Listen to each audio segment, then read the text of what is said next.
Assalamualaikum warahmatullahi wabarakatuh. Salam sejahtera untuk kita semua, anak-anak semua. Bagaimana kabarnya? Pasti kalian sehat-sehat dan baik-baik saja ya. Anak-anak semua, saya hanya bisa berdoa mudah-mudahan kalian sehat semua. Anak-anak semua, ayo kita lihat. Ini Pak Dion sedang membawa apa yuk? Ya, Pak Dion sedang membawa buku. Tentunya ini adalah buku kumpulan cerpen dari siswa tahun kemarin ya. Pada dasarnya cerpen itu tidak sulit anak-anak dalam menuliskannya, asalkan kalian tahu bagaimana unsur-unsur pembangun dalam cerpen. Unsur pembangun dalam cerpen, mari kita ikuti berikut. Pengertian cerpen. Menurut Abi Yasin, cerpen adalah sebuah cerita singkat yang harus memiliki bagian terpenting, yaitu perkenalan, pertikaian, dan penyelesaian. Sedangkan menurut J.S. Badudu, cerpen adalah cerita yang hanya menjurus serta terfokus pada satu peristiwa. Adapun ciri-ciri cerita pendek: 1. Panjang karangan lebih kurang 10 halaman. 2. Habis dibaca sekali duduk. 3. Hanya ada satu peristiwa yang menguasai jalan cerita. 4. Terdapat konflik tetapi tidak menimbulkan perubahan nasib pada pelaku. 5. Perwatakan tokoh dilukiskan secara singkat.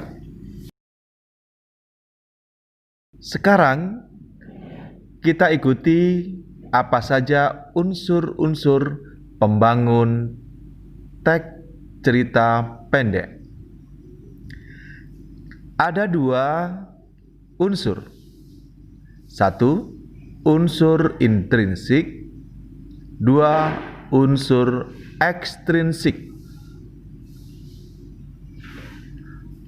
Unsur intrinsik terdiri dari tema, sudut pandang, alur, latar, penokohan, dan amanat. Sedangkan unsur ekstrinsik terdiri dari bahasa, latar belakang pengarang, nilai-nilai.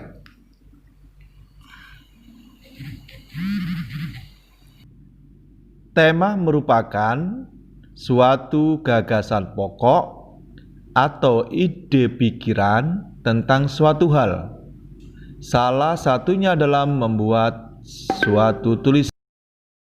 Contoh tema remaja, tema peperangan atau revolusioner, contoh kriminal, contoh agama, contoh kaitannya dengan ekonomi. Pesan terhadap orang yang membaca agar melakukan perbuatan yang baik dan benar.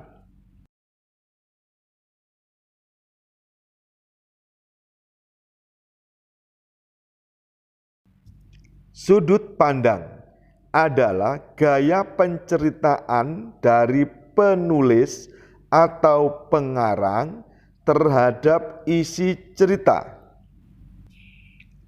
Ada gaya orang pertama yang dinamakan keakuan dan ada gaya orang ketiga yang dinamakan kediaan.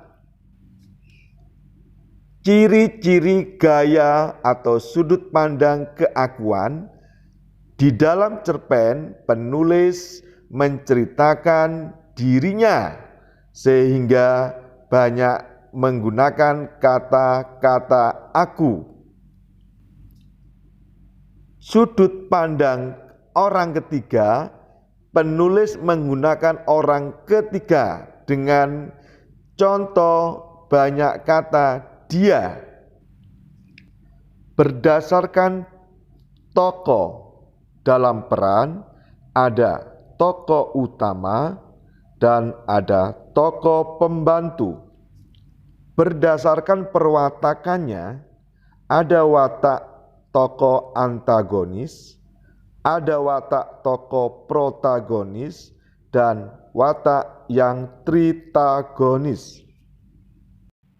Watak yang protagonis adalah watak yang baik, bijaksana, dan penolong. Watak antagonis adalah watak tokoh yang jahat, suka membuat keonaran dan kerusuhan. Watak tritagonis adalah watak yang mempunyai sifat melerai atau menyelesaikan dari kedua watak tersebut. Latar adalah keterangan yang menunjukkan tempat, waktu, dan keadaan. Nah, anak-anak, bagaimana? Sudah paham ya tentang pengertian cerpen, kemudian unsur-unsur pembangun cerpen, dan mari kita pahami supaya kita bisa menulis cerpen. Silakan lakukan kegiatan berikutnya, lakukan mengerjakan tugas, dan silakan menyusun cerpen.